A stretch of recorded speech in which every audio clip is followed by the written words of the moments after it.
Looking to catch up on the latest Star Wars books? Try listening to them on audio. Featuring sound effects and music directly from the movies, Star Wars audiobooks are the definitive listening experience.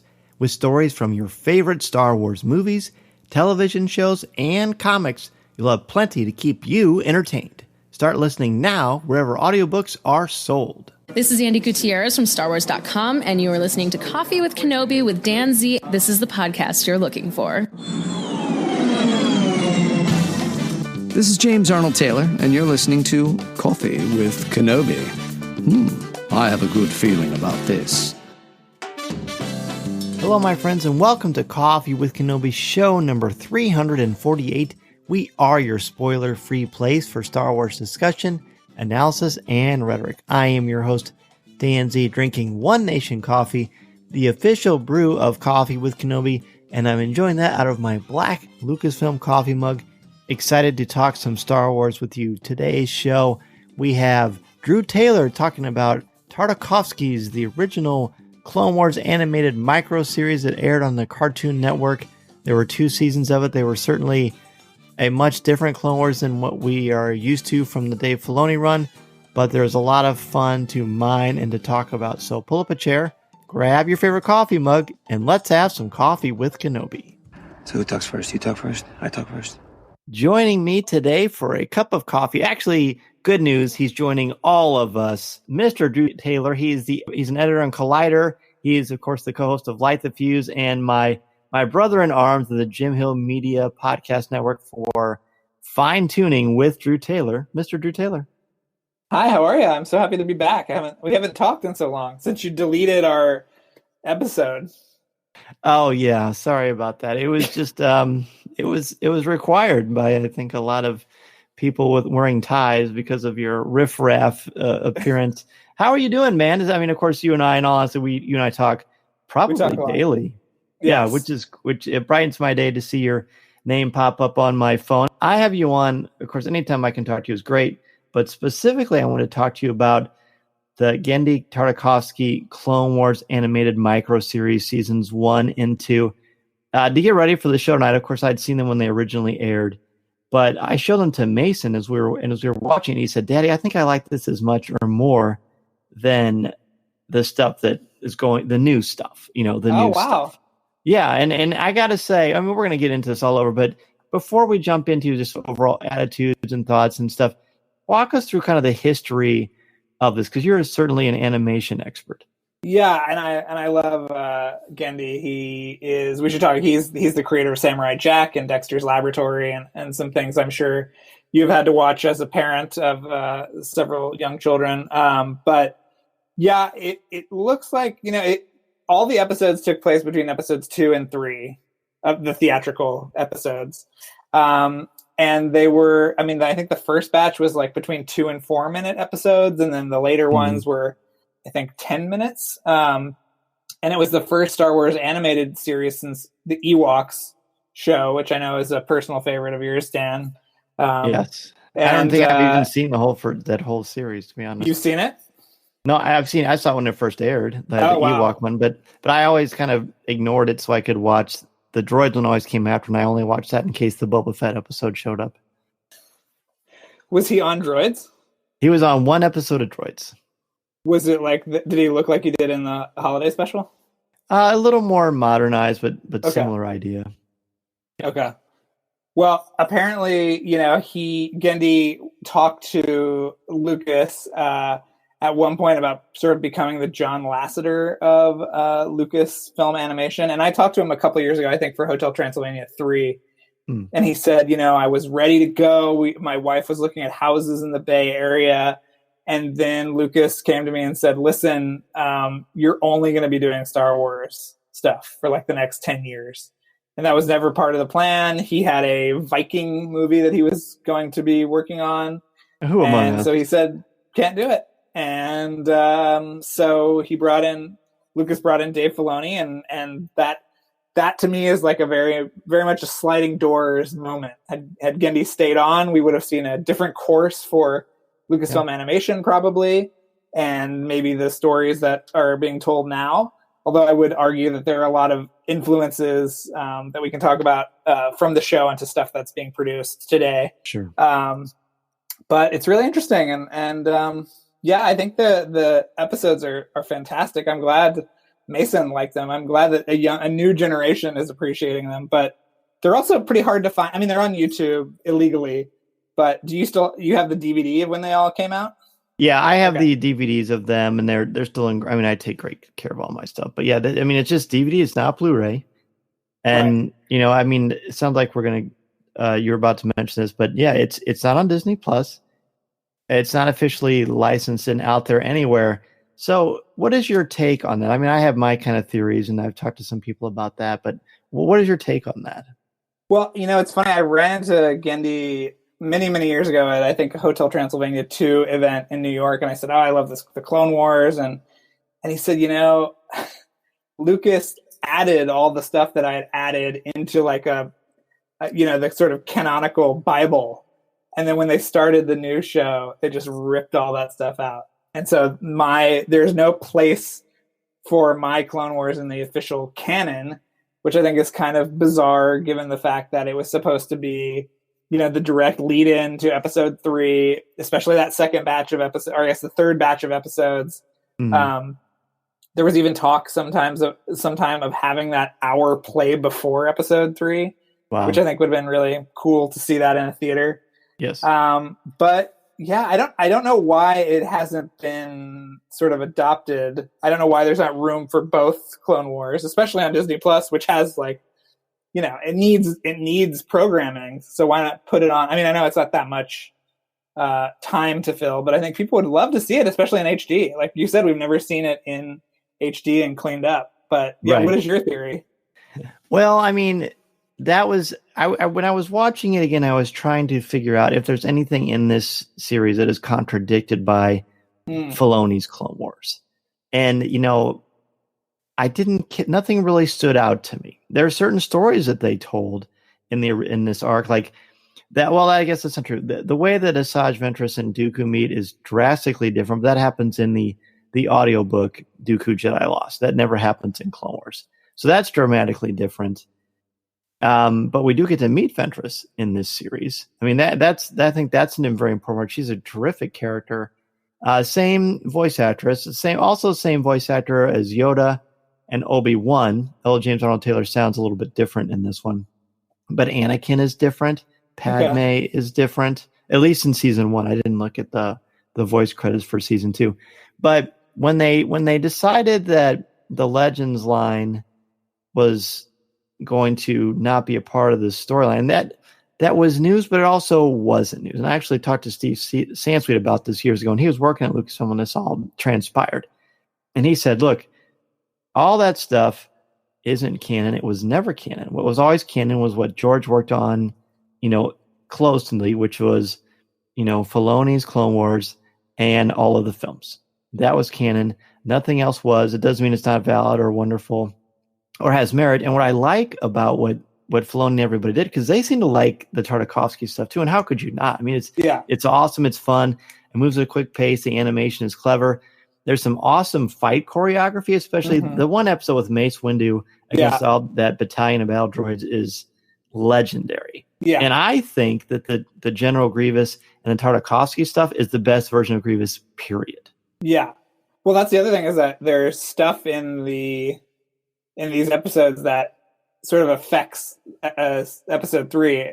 There's the General Grievous.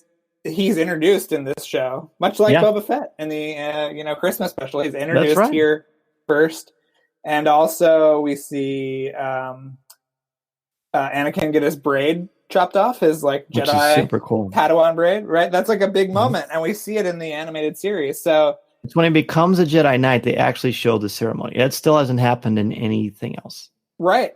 For any Jedi.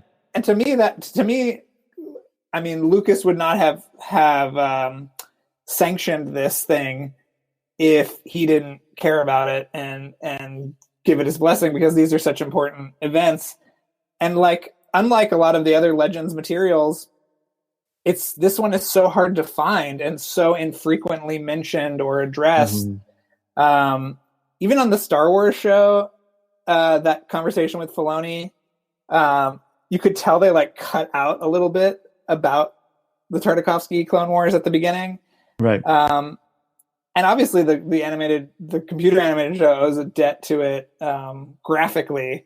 I know that Lucas was also inspired by the Thunderbirds marionettes, which I think is creepy.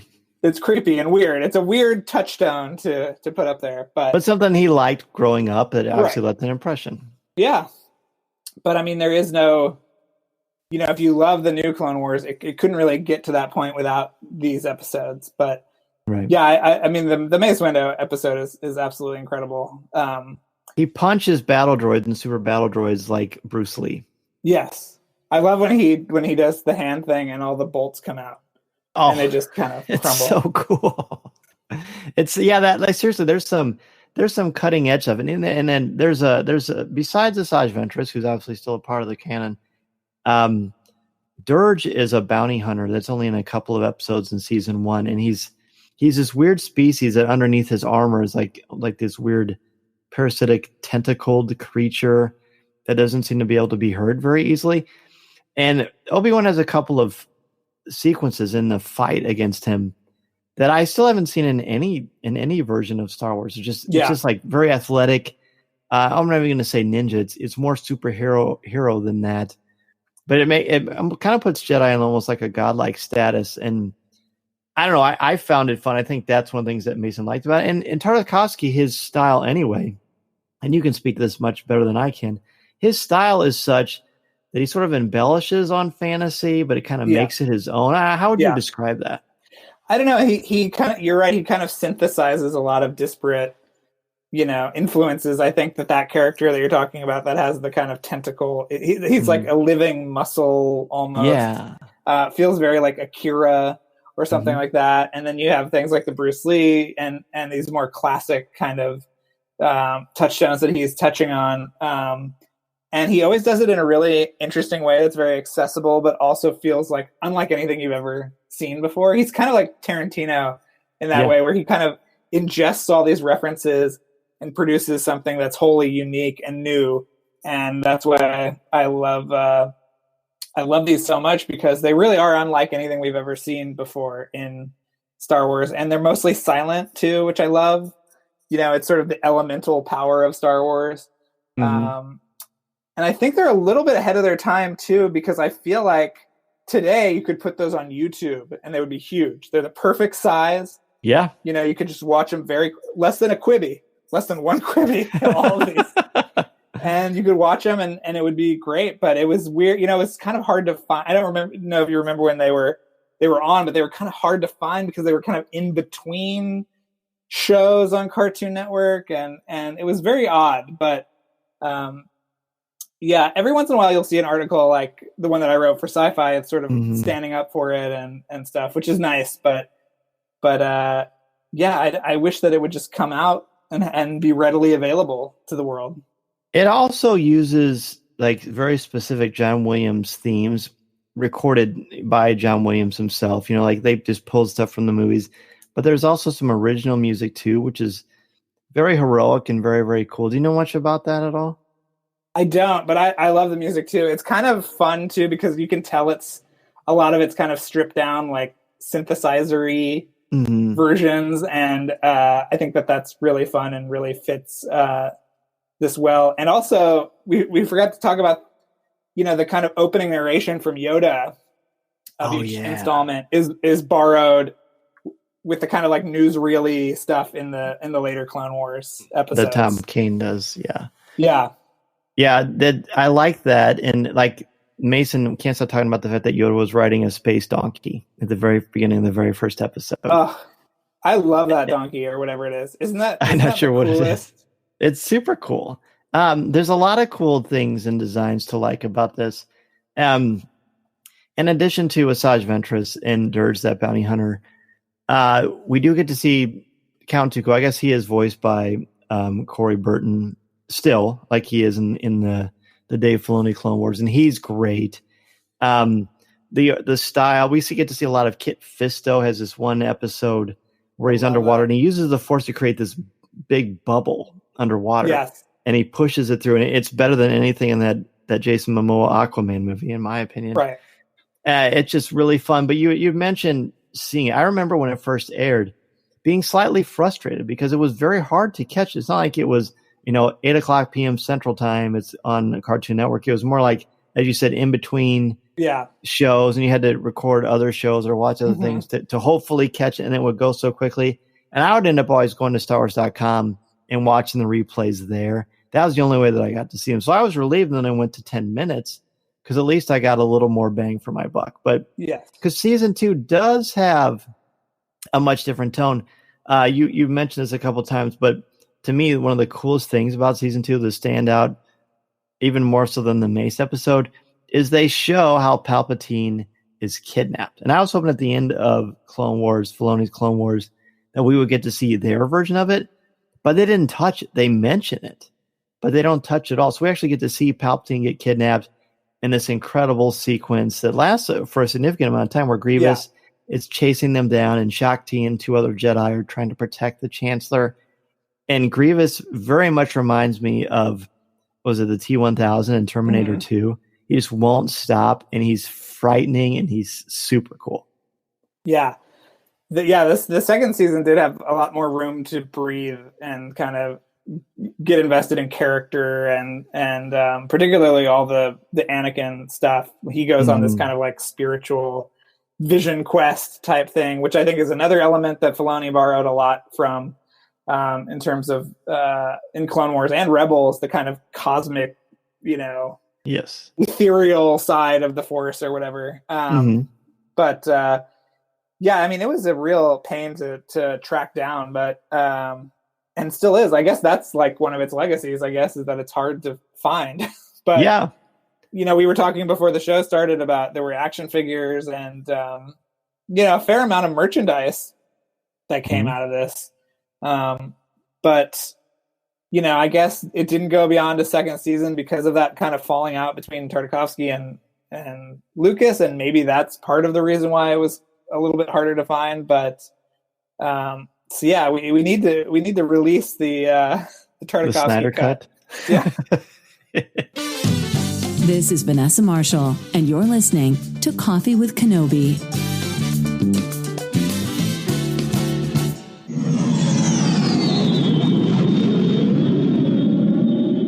Looking to catch up on the latest Star Wars books but can't find the time? Try listening to them on audio.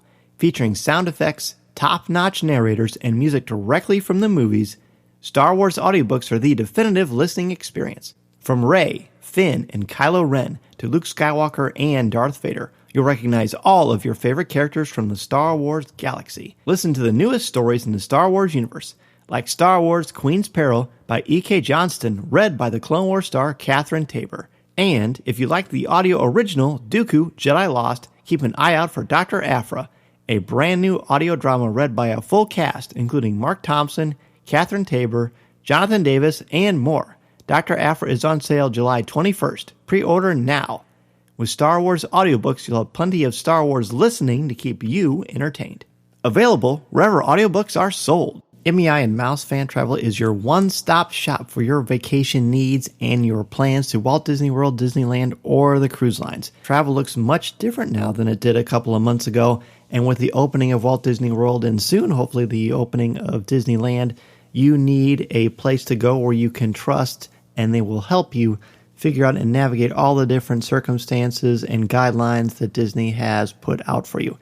And I can say that we had our vacation modified, and as soon as dates were announced, MEI contacted me directly to help me reschedule, which is exactly what I was hoping to do. So if you are interested in rescheduling your vacation or want to try to plan a Walt Disney World, Disneyland vacation, or anywhere else you want to go on the planet, be sure to contact MEI and Mouse Fan Travel at www.coffeewithkenobi.com/mousefantravel. Their signature service and expert advice will help you maximize your vacation time and dollar, and they will help you figure out all the different changes and modifications going on at the Disney theme parks. They are amazing, and I can tell you, honestly, from the bottom of my heart, the peace of mind that Becky Menken and the crew at MEI and Mouse Fan Travel have given me is invaluable. If you're interested at all, again, go to www.coffeewithkenobi.com/mousefantravel. Well, I mean, you mentioned the figures. I do have the Anakin Skywalker version and the Yoda version that Kenner and Hasbro made, and they're very, very hard to find. In fact, when they came out, it's not like they were widely distributed because I don't think a lot of people recognize the animated style of the figures. Yeah, I'm not sure what Hasbro has to say about that, but I know that in all the figures, in all the years of Clone Wars, Star Wars: The Clone Wars has been out, the 3D version, you never really see an animated style figure. There were a couple from the first season of the Filoni one, but you don't really see it like you did for the Tartakovsky stuff. And that's a shame because the sculpts, I know Gentle Giant did a lot of cool stuff, a lot of statues and maquettes, because they are really, really cool figures. Or as far as talk to me about the animation. They did one of the Tartakovsky? Yeah. Oh, really? Yeah, they have the Yoda on that donkey, actually. Oh, really? Yeah. Oh my God. Don't tell me about this because now I'm gonna look it up and see how much it is. You should. Yeah, I was looking forward to Celebration this year to try to find. The only time I ever see those toys is at the booths, Yeah. So I always go for Star Tours stuff and Tartakovsky animated stuff. What are you looking at? You finding Rex? I know I got something I'm going to show you. This is not really related to this, but since we're recording, speaking of Star Tours, I got this for you. I bought this. Oh, I love that. Yeah, remember I got that for you. When did I get that? Like a year ago or something? Yeah, so I still have it. The 30th Great. edition. Oh, I got it from Hollywood Studios when I went to see Rise of the Resistance. So I still got that for you, dude. Okay, good. Yeah. Well, I thought I was going to see you this week or this, I know. this month. Oh my God, the statue is amazing. Why did you ever show this to me? Isn't it cool? It's actually not that expensive. So, but that see that is it's Gentle Giant, right? Yeah. Yeah. See, they did a great job with the likenesses. So when you're designing an animated character, right? And like I said, you've got a wealth and a depth and breadth of animation and sort of how it works. You've interviewed some of the greats. You get to see all this stuff in advance. So you definitely are the man to talk to about this. What made this? Is it purely very Samurai Jack, or did Tartakovsky do something even more different for Star Wars? No, I think he did. He pushed things. I mean, have you guys watched Samurai Jack at all? I love it. It's super cool. Yeah. So it's he does love that kind of fantasy, sci-fi thing. But yeah, I what I really loved was seeing him apply that style to a pre-existing property. And to really bring that to life in a way that is 100% his own. And I just think it's a beautiful representation of all things that I feel like Genndy is as an artist in terms of his interest in our relationship with the natural world, how technology plays into that, the kind of balletic beauty of violence that he is always so fascinated by. And if you haven't seen Primeval, I really recommend that. Not with the kids. This is his Adult Swim show that just came on last year, and I think there are more episodes coming out this year. Just amazing stuff. But he's a true visionary, and he's somebody who maybe did stray further away from the mythos, but ended up creating this amazing thing that's all its own, which is just so moving. And I was looking really kind of with a fine-tooth comb about how far did he stray from the mythos? Like, right. What did he do that was so? Did I see anything that was so honestly not Star Wars looking? And I mean, some of the aliens and creatures don't look very Star Warsy all the time, but honestly, in some of the movies, I feel the same way. Right. Well, I think it's a good time to maybe talk about the influence that these had on the canon. And please. Where do you see people drawing from this besides the Filoni Clone Wars? I mean, obviously Ventress is a character that went into Clone Wars, but she also was in a book, Dark Disciple, which is a canonical book that's tremendous. I know that the phraseology that Yoda uses to anoint Anakin to make him go from Padawan to Jedi, and he cuts off the braid. I believe that's from the Legends line, but that kind of verbiage is trickled into novels of the canonical nature as well. Right. Anakin and Obi-Wan's relationship, obviously that was already kind of set in stone with Attack of the Clones anyway. You see that influence there as well. The fact that the Jedi are constantly pulled in different directions and individual Jedi masters that you just see like in the background or very, very briefly in episodes 1 and 2 are showcased and actually get to go to different planets and liberate things and do things on their own, which obviously Filoni and company and Lucas borrowed very heavily from, because that was an effective method of storytelling. Right. And also, I think episode 2 of The Mandalorian is very Tartakovsky Clone Wars. Yeah, talk about that. There's no dialogue. It's all heightened emotion. There's a crazy creature. It's funny. These Clone Wars are also very funny. And, Favreau and Tartakovsky have this amazing relationship because he based all the action in Iron Man 1 on Samurai Jack. And he brought Tartakovsky in to direct second unit on Iron Man 2, and he designed the best part of the movie, that crazy fight in the kind of like Japanese garden at the end of Iron Man 2. Yeah. That was all Tartakovsky. He storyboarded it. He shot it. Wow. And he was going to direct Thor at one point. So really? Yeah. So, I mean, I think a lot of the kind of like style of the MCU even has been set by Tartakovsky. And so it does not surprise me that when Favreau was doing the Star Wars show, that he brought that influence in. And I think it's really apparent in 2, which is my favorite episode of that first season, because I love Jawas and I love how wacky that episode is. And it just feels very much like a kind of lost Clone Wars episode almost. I really liked it. I think that's an apt comparison, especially like the style and sort of the kind of the cartoonish violence. It was also very gritty at the same time. Yeah. Which is a hard line to walk. Yeah. It's never explicit. Right. It is in Primal or Primeval, whatever it's called. Mm-hmm.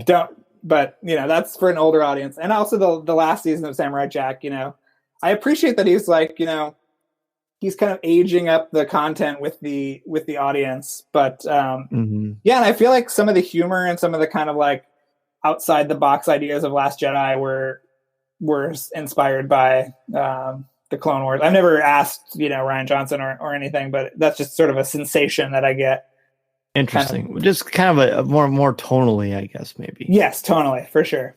Yeah. Again, crazy creatures and riding beasts and all that stuff that we got in Clone Wars. And not being afraid to just kind of take it to a different avenue, still in the Star Wars style, but different than what we're used to. And you had asked me earlier, do I think it's I think it's Star Warsy, but it's not. But also that doesn't really mean anything anymore. Star Wars has gone through a lot of different directions, a lot of different lenses, a lot of different directors. I mean, I think you could argue that if you didn't know J.J. Abrams directed The Rise of Skywalker, you wouldn't know J.J. Abrams directed The Rise of Skywalker, because a completely different feel and tone from The Force Awakens itself. Right.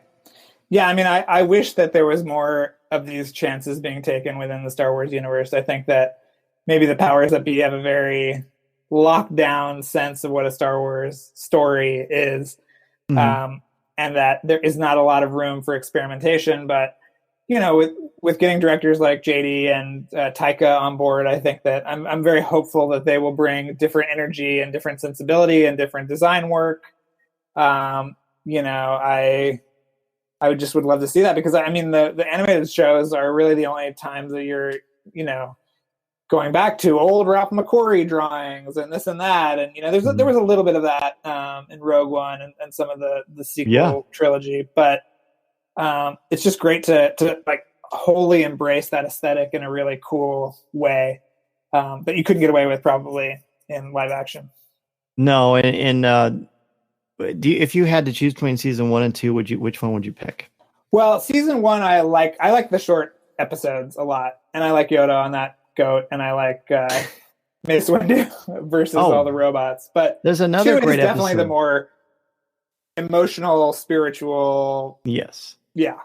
The Anakin stuff, though, in season 2 is a little odd, I think. It was odd, but it was also beautiful. Yeah, it was cool. I love Padme's design in animated form. She's so striking, and they still keep her in those crazy costumes from the movie that I love. The hair. Yeah. And the Emperor, or whatever he is, Sheev, my boy Sheev, his design is really, really fantastic in those episodes. It is. And, one other thing that's really cool that we forgot to mention is in season 1, there's a couple episodes with Luminara Unduli and Barriss Offee where Yoda has to rescue them from Ilum. So Padme goes into this with Yoda, and it's just totally snow covered. And that's where this is the first time we ever saw on screen how a Jedi constructs a lightsaber. And that, I forgot to mention that earlier, shame on me, but that's a heavy influence on the arc, The Gathering, the Younglings arc from the Clone Wars that I wrote about for StarWars.com a couple of weeks ago. But in that one, they show for the first time canonically how you get a kyber crystal. In that one, there's only one crystal in the cave, and it's specifically for you. But in the Tartakovsky one, you go into this cave on Ilum, and there are crystals everywhere of all different colors, and you pretty much grab the one you want. But you still have to use the Force and telepathically build your lightsaber. And it shows that in Tartakovsky's. To me, that was a very, very big one. We'd never seen anything like that. Yeah. And then we're still building our own lightsaber at Galaxy's Edge. And, that's right. Exactly. Yeah. And I feel like that obviously influenced The Gathering, and then obviously, went from there. But much like what I like about Star Wars is it's very Arthurian. Like there's no definitive Arthur. Mort Arthur is the one that people think about for Sir Thomas Mallory. But there are a lot of different people and minstrels that told stories of King Arthur, and people borrow from that. And to me, that's what the canvas of Star Wars Legends is. That's what Filoni and all the creators and Favreau and everybody are doing. When they're creating their own Star Wars stories, they're using that and they're mining it. And like you said, the main difference between Tartakovsky's and the Legends line of books, as far as I know, most of the Legends line of books are still in print. But this one is not. Now, obviously, there are other things that aren't out there readily available, like the Ewok movies you talked about, the Droid series, the Ewoks thing, and of course the holiday special, which probably that won't ever come out. Yeah, but not because of anything offensive, just because it's not good. But Clone Wars is good. Yeah, and I don't know. I do hope that it shows up. I mean, I'm very fortunate that I do have the DVDs. The only downside to the DVDs is even when you select you can either play it or select chapters, which is every individual episode. But when you watch it on DVD, it just plays it all the way through. There's never any indication of when you're going into the next episode. So you just kind of have to guess by the cuts when they move on to the next thing. Right. Well, the end of the second season is like the beginning of Revenge of the Sith, right? It is. I mean, it's just crazy to me that something that was so obviously implemented as both a promotional tool and a kind of storytelling, ladder between the two movies was just ignored completely. It just boggles my mind that it's just been so relegated to the kind of like recycle bin of history. Yeah. Well said. You should be a writer. Well, I mean, how does the Star Wars kind of fan community respond to it? I feel like much like the Emperor wanted the Jedi to be thought of, it's just sort of kind of gone the wayside because people don't really talk about it. And not because of the quality isn't there, because it is. Not because the animation isn't cool, because it is. The action is phenomenal, as we've been talking about. But, what they did, everything's about canon now. And what Filoni did was obviously very well received. And while there are some episodes that were much, much stronger than others, it was still a great series that I absolutely loved. So I just think it just kind of got forgotten because it wasn't out there. It's almost like people talk about the special edition versus the original Star Wars theatrical releases. Because, I mean, the special edition has been out so much longer than the original stuff. Yeah. So people don't even call it the special edition anymore. It's just Star Wars. And once in a while you throw in a McClunky or something crazy like that. But overall, I just think it's just time. I really do. Yeah. And there wasn't enough merchandise to kind of like extend its longevity. Like I recently wrote about Dick Tracy, which also is 30 years old this week. But which is weird. Yes, it makes me feel very old. But there was so much stuff initially that it kind of has made its lifespan longer because there's a Dick Tracy t-shirt in every thrift store in the world probably, and there's toys and there's so much stuff that's still around.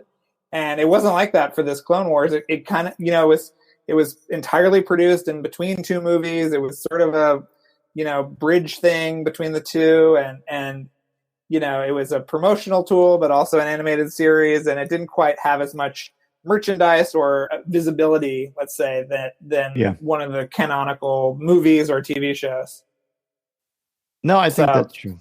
I think that's true. And you know as well as I do is if the merchandise is out, that gets people talking. I mean that and now that everything's got such a short shelf life anyway, I mean, I don't know, hopefully it will come back. I'm gonna ask certain collectors and stuff, especially on the next Facebook Live, what they think about the Tartakovsky series because it's very cool. I've enjoyed your perspective. I've enjoyed your spin, of course.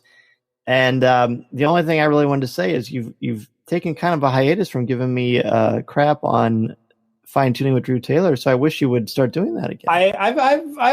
I kind of get my zings in there when I can. You know that it's always difficult just staying awake during a Gin Hill recording session. So that's been my primary focus. No, I mean I've been so busy at work, and which is great, and I've been doing a lot of fun articles and interviews and stuff. But the time for fine tuning is sort of like very last minute, kind of slapdashy. Sure. So I haven't gotten to really. As long as the Dan Z love is still there, I'm good. Oh, the Dan Z love is like the force. It surrounds us, it binds us, it penetrates all human life, and indeed, and also goat life in the galaxy. So yes, for sure.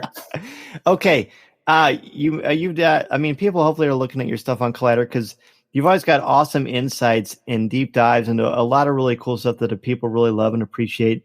But, just with the time we have left before your coffee runs out, Light the Fuse is one of the coolest, awesomest, that's not even a word, great podcasts out there.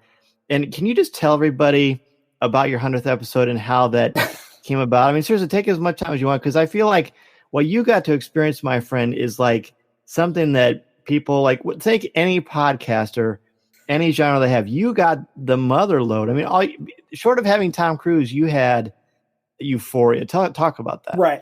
Well, what's funny is we knew the 100th episode was coming up, and we have had a really strong run of guests recently because everybody's home, and so we're just calling people and getting time with them, and it's been really awesome. And we have a ton of amazing guests still throughout the rest of the year. Really, I think we've recorded episodes until October or something. But we were stuck on this 100th episode. And we reached out to Paramount, who was absolutely no help. We tried everybody. We tried to get Hans Zimmer and a bunch of other people.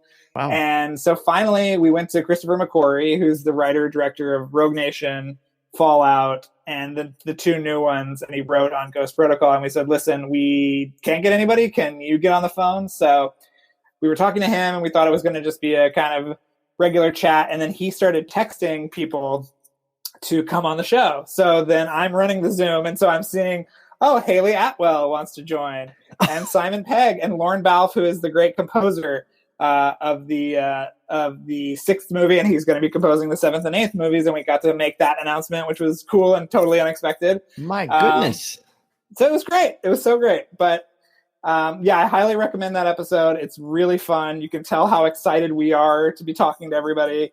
I love hearing your energy in it. It's so fun. It's so cool. Were you nervous, or were you just kind of like in the zone? Well, it was just sort of like I'm in this closet on a Saturday afternoon. I mean, there was very little to lose, so we just ended up chatting. I think for almost 2.5 hours. We put the whole thing up online, and people have been really, really positive, and it's opened up like a whole new world of fans and stuff. So it's really cool. If you love the Mission Impossible movies, or if you just love movies, I would say if you love movies and you want to know everything about how to make a movie, we talk to everybody from Paul Hirsch, who you should have on the show, by the way. Yeah, I mean, he's amazing. Did you read his book? I did. It was great, right? He's incredible, man. The stuff that guy has done. Yeah, it's crazy. When we showed up to his house the second time, he said, "I can't believe you came back." So that was fun. So we have a Paul Hirsch Strikes Back episode from recently, and a lot of Star Wars crossover in the Mission Impossible world. We talked to Roger Guyette, we talked to John Knoll, Gary Rydstrom. So if you love Star Wars, chances are we're going to talk to one of our guests about it because they've all worked on it. We talked to Dan Mindell, who shot Force Awakens and Rise of Skywalker. So it's Star Wars comes up in Light the Fuse. I mean, you guys talk all it the comes time. up. Yeah. So if you're interested, please check it out. It's great. I promise. I would not toot my own horn if I thought it wasn't. It's not because of us; it's because of the guests. But yeah, see, that's the thing, right? I mean, you guys are so connected in this world, and you obviously love the stuff. And I mean, I think you in your field, but you are getting all the A-list people all the time. I mean, I seriously, and I mean this sincerely, I have no doubt that someday Tom Cruise is going to come on the show.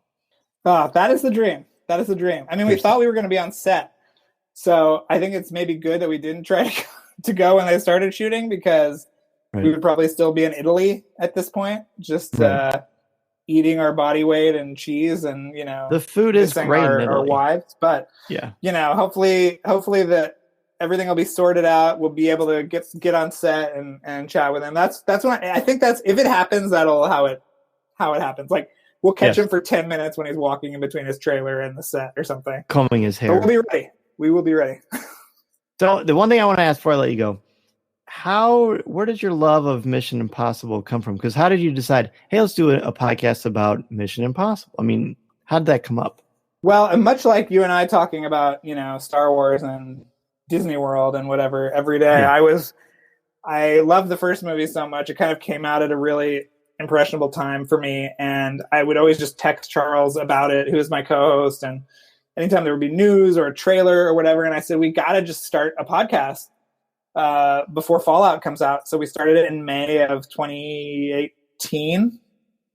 Yeah, is that it? Yeah, 2018. And then we never thought there would be guests or anything else. We just sort of thought we'd be talking about the movies or the TV show or something. And then it just it was like a game of telephone where like someone would call somebody else and say, these guys are great. They love Mission Impossible. You should go on their show. And then it kind of, snowballed from there. But I think people really appreciate our enthusiasm and how we have fun with it, but still take it very seriously.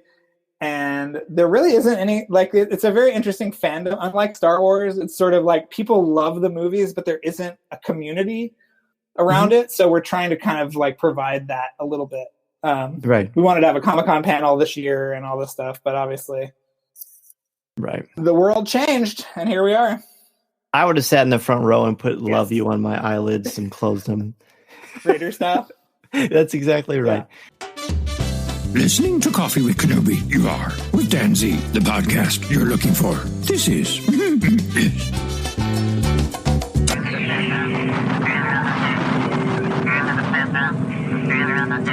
As we begin to wrap up the show, I want to thank each of you for taking time out of your busy schedule to have a cup of coffee with me, and for helping to spread the word about our Star Wars family we've got here at Coffee with Kenobi. Be sure to tune in Monday nights at 8 o'clock p.m. Central Standard Time on Facebook Live at www.coffeewithkenobi.com/live or www.facebook.com/coffeewithkenobi, and have a cup of coffee, tea, or any beverage of your choosing with me as we continue the conversation.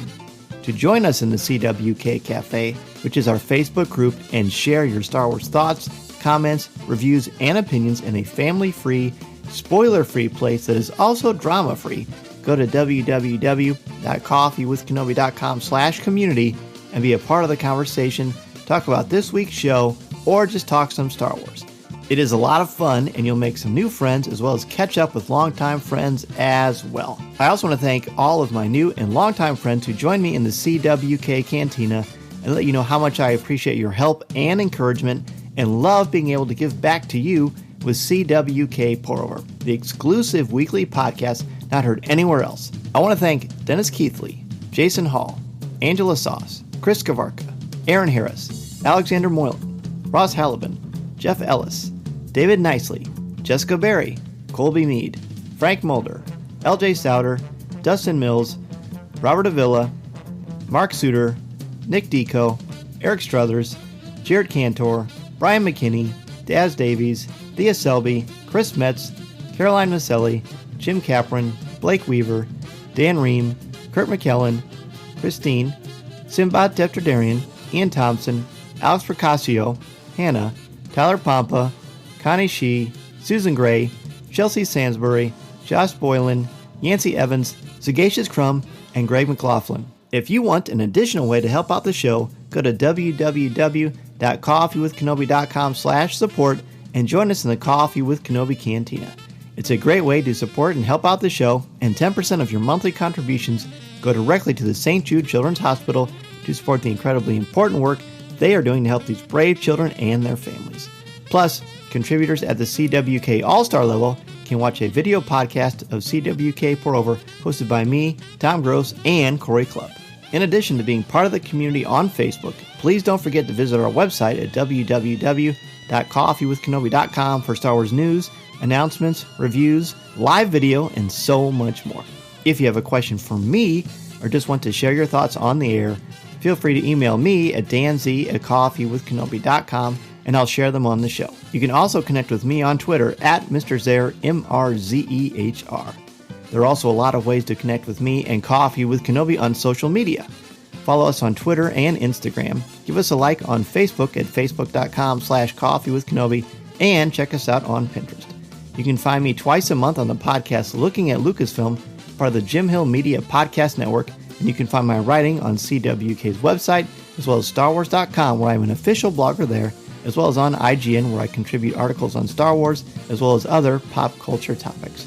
And if you're considering starting a podcast or a blog, let me know how I can help you get started and help you make your creative vision a reality. Be sure to check out danzmedia.com and we can get the process started. I am also available to come to your school, conference, business, or organization to talk about how to tap into your strengths and help you bring out your very best.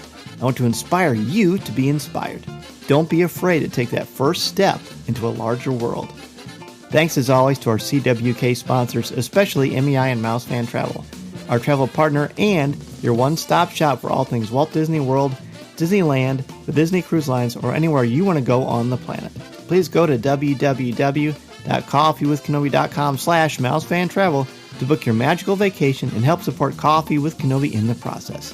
If you like this show, please tweet out that you're listening, share it on Facebook, or invite your friends and family to tune in and share a cup of coffee with us. And if the Force is especially with you, please take a couple of minutes to rate and review the show on iTunes or Google Podcasts. Every review makes a huge difference and helps to spread the word. Go to iTunes and search Coffee with Kenobi and you'll see the show there. My circle of friends has grown so much because of each and every one of you, and it means so much to me that we have such a wonderful Star Wars community. Well, hey man, let everybody know where they can find Light the Fuse, fine-tuning, and all of your great writing. Yeah, Light the Fuse Pod on Twitter and Instagram. And if you love the show, please think about becoming a Patreon subscriber. It helps us out a lot. And then I'm on with Jim every week at Fine Tuning Pod on the Jim Hill Media Network. And you can just follow me on Instagram or Twitter at Drew Tailored, like the suit, Tailored. And you'll get a lot of very long Disney historical pieces and other things. But I promise you they're all very fun and you'll learn something. See, I try to be the Dan Z of, geek journalism, to try to teach people things. So, yeah. Well, you've certainly taught us a lot on today's show. So, dude, thank you so much, as always, for being on Coffee with Kenobi. Thank you for having me. That's going to do it for this week's Coffee with Kenobi. A big thank you to Drew Taylor for joining me to talk about Tartakovsky's Clone Wars micro series, seasons 1 and 2. If you have them on DVD, be sure to check them out or revisit them again. They are really, really fun, really cool. It's fun to see how the Star Wars mythos has grown or may have grown from this work. Again, don't forget to join me Monday night at 8 o'clock p.m. Central Standard Time on Facebook Live. And be sure to read Chapter 6 of the Rise of Skywalker novelization so that you can join us for this Coffee with Kenobi book study that we are doing on Facebook Live.